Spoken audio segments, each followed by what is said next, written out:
Bonjour et bienvenue à l'édition de ce jour où nous allons nous entretenir sur le thème le cœur pour Dieu. Et le passage examiné est tiré de l'épître aux Colossiens au chapitre 3, verset 1. Il est écrit: Si donc vous êtes ressuscités avec Christ, cherchez les choses d'en haut, où Christ est assis à la droite de Dieu. Nous devons avoir un cœur pour Dieu. Et pour ce qui est d'avoir un cœur pour Dieu, il est question de parler des valeurs que nous portons, des valeurs que nous avons en nous. Si nous sommes ressuscités avec Christ, nous sommes des nouvelles créatures et toute chose est devenue nouvelle. Si donc vous êtes ressuscités avec Christ, cherchez les choses d'en haut. Alors cherchez l'énergie qui vous vient de Dieu, cherchez l'inspiration qui vous vient de Dieu, cherchez les valeurs qui vous viennent de Dieu.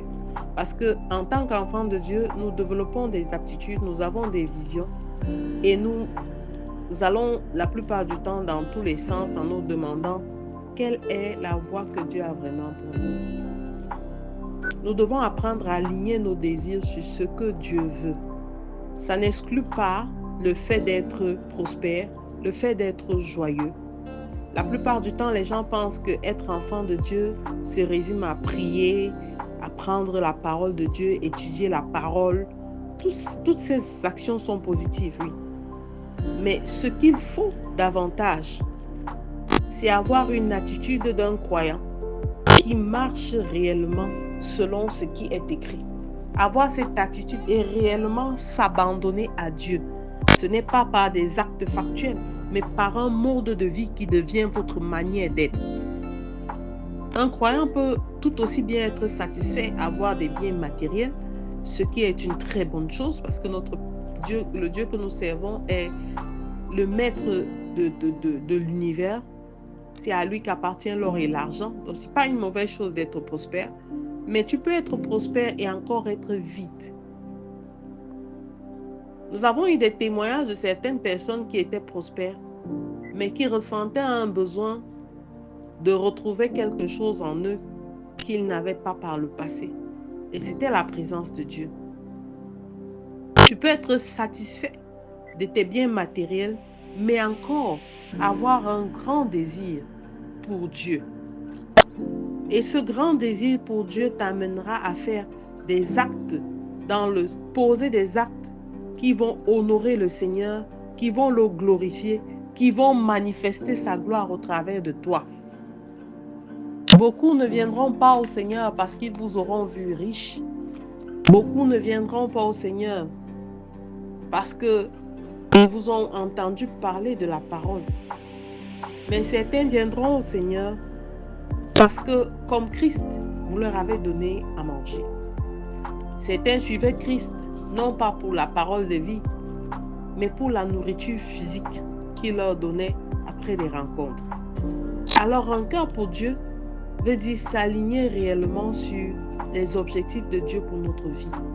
C'est tout à fait normal et naturel que chacun ait des projets, chacun ait des visions.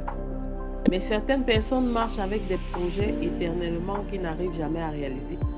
Certains ne trouvent jamais de partenaire pour financer leurs projets parce que leur projet ne vient pas de Dieu.